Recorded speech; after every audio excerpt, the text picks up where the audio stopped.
তোমার সফল না হতে পারার প্রধান কারণ হচ্ছে তুমি এখনো মনে করো তোমার হাতে সময় আছে। মিথ্যে কথা। বিষয় হচ্ছে আমরা দিন রাতে 24 ঘন্টা পাই। এই 24 ঘন্টাকে সেকেন্ডে ভাগ করলে 86,400 সেকেন্ড হয়। এই 86,400 সেকেন্ডকে আমি কিভাবে ব্যবহার করছি তার উপরে নির্ভর করবে আমার আগামী কালটা কিরকম আসবে। The only preparation for tomorrow is right to use today. আপনি কাল দিনটা যদি ভালো চান তাহলে আজকে দিনটাকে আপনাকে ব্যবহার করতে হবে। আমরা এই সরল সত্যিটা বেশিরভাগ মানুষ ভুলে যাই। দেখুন, আমরা সবাই জানি যে আমাদের কি করা উচিত। আমরা বেশিরভাগ সময় ওই উচিত কাজটা না করে অজুহাত দিয়ে ম্যানেজ করা পছন্দ করি। আচ্ছা কাল করব, পরশু থেকে শুরু করব, আচ্ছা এই মাসটা থাক, পরের মাস থেকে শুরু করব, অমুক দিন থেকে শুরু করব, পরে একটা অনুষ্ঠান আছে এটা হয়ে গেলে শুরু করব। এইগুলোই যারা বলে তারা অ্যাভারেজ পিপল এবং অ্যাভারেজ জীবনযাপন করে। ওই কাল দিনটা কখনোই আর তার জীবনে আসে না। সে কিন্তু এক্সকিউজ দিয়ে যেতেই থাকে এবং একটা সময় পরে ভাগ্যকে গালি দেয়, দোষারোপ করে, আমার কপাল খারাপ, আমার দ্বারা কিচ্ছু হবে না, সব সুযোগ অন্যরা পায়, আমার কিচ্ছু হয় না।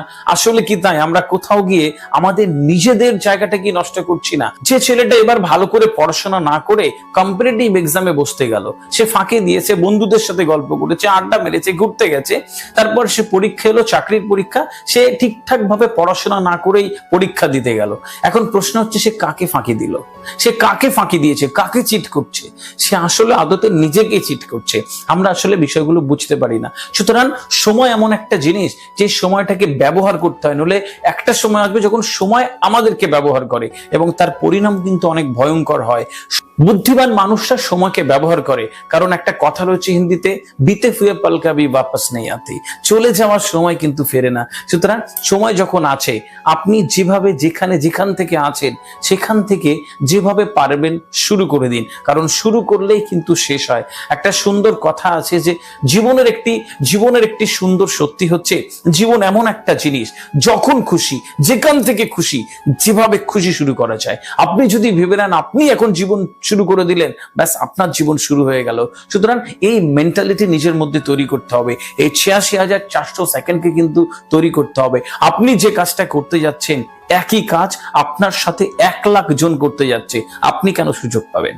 আপনি একটা ইন্টারভিউতে যাচ্ছেন, সেখানে একসাথে আরো 1000টা ছেলে আছে, আপনাকে কেন সুযোগ দেবে? কারণ আপনার সেই জায়গা তৈরি করতে হবে। ওই 999 জনকে পেছনে ফেলে আপনাকে ডেকে নেবে এরকম যোগ্য আপনাকে তৈরি করতে হবে। তার জন্য সময়কে ব্যবহার করতে হবে, তার জন্য সময়কে ঠিকঠাক ভাবে মূল্য দিতে হবে।